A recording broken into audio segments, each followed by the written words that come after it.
Hi, today I'm going to be talking about the discussion on Digital Nation Life on the Virtual Frontier. It's a video that we watched about a month ago, and I'm just going to answer a few questions. So the first question asks, the video is subtitled Life on the Virtual Frontier. Why do you think the producers gave it that subtitle? How is the digital world a frontier, like space or undiscovered territory? My answer to that is I think the producers gave it that subtitle, because we are living on the virtual frontier in the sense that we are learning and expanding as we go into the virtual world. So we're basically in the front line of the expansion. So, it hasn't been developed yet. So I think that's what he meant. And I think the digital world is a frontier as undiscovered territory.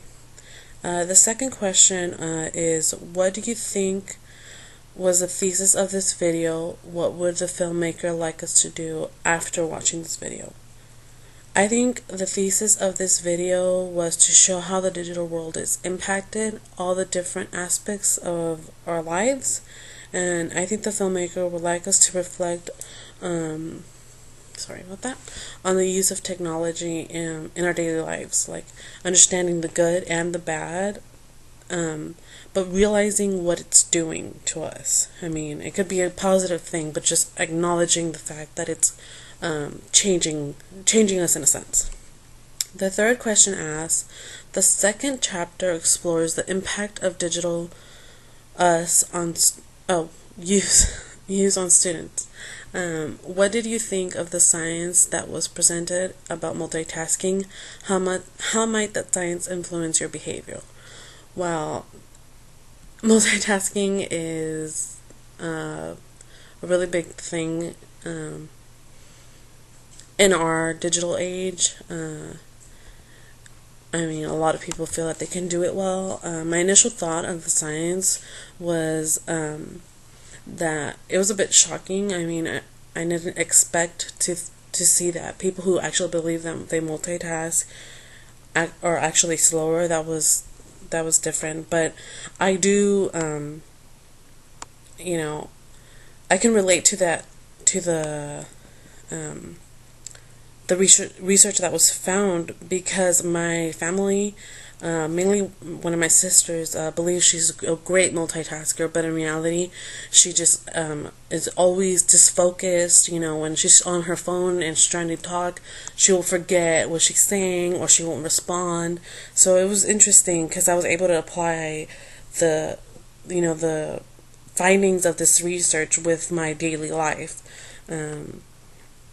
I would like to believe that the science will influence me and make me more aware of when I'm trying to multitask, and telling myself that it's actually hindering my abilities rather than helping. But I know that in this day and age, the pressure of responding to multiple people at once is beyond me grasping the knowledge of answering one at a time, because I feel that I need to respond to everyone, and in that sense. The other question asks, South Korea's challenge are profiled in Chapter 3. They are being aggressive in teaching students how to behave online. Should American schools do something similar? Why or why not?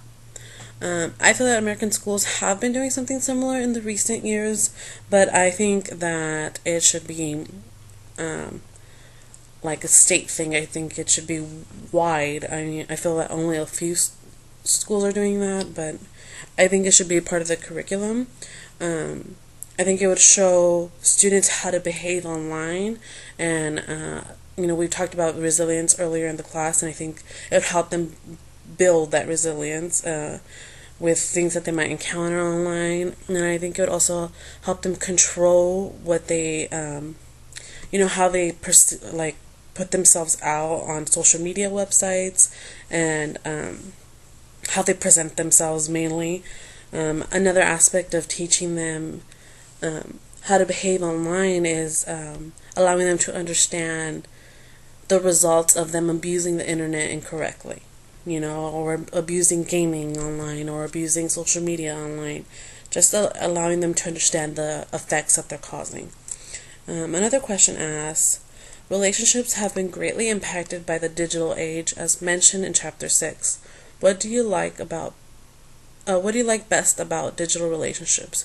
What do you like the least? Something I've learned to love about relationships in the digital world is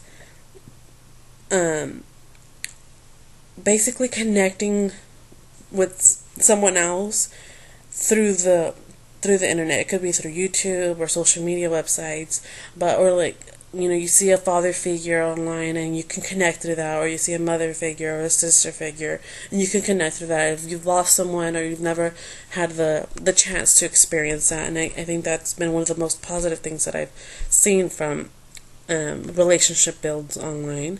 Something that I like the least is virtual reality. I mean, I've never used it, or I've never experienced it, so I don't really understand the connection in the relationships in that sense, but I know a lot of people have gained from that. I just personally haven't.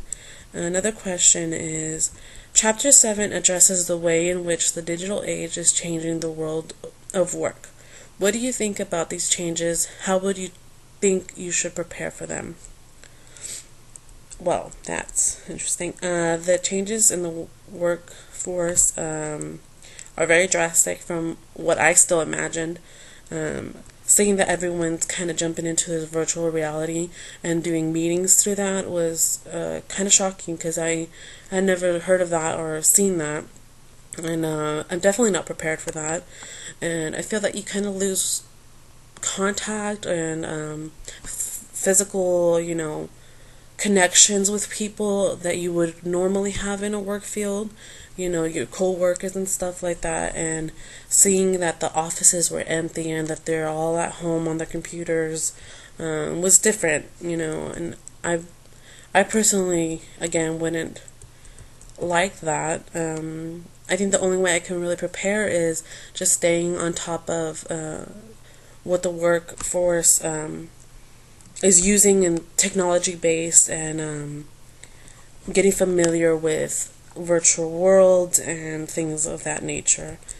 The last question asks, Digital Nation is now 4 years old.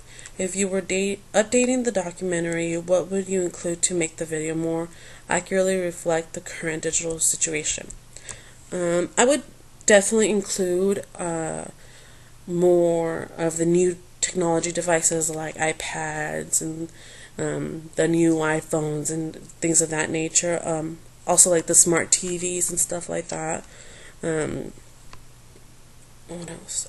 Also how social medias have impacted the world, because in the last few recent years I feel that it's made a larger impact than it has before, when it was newer and stuff like that. I think that's pretty much it.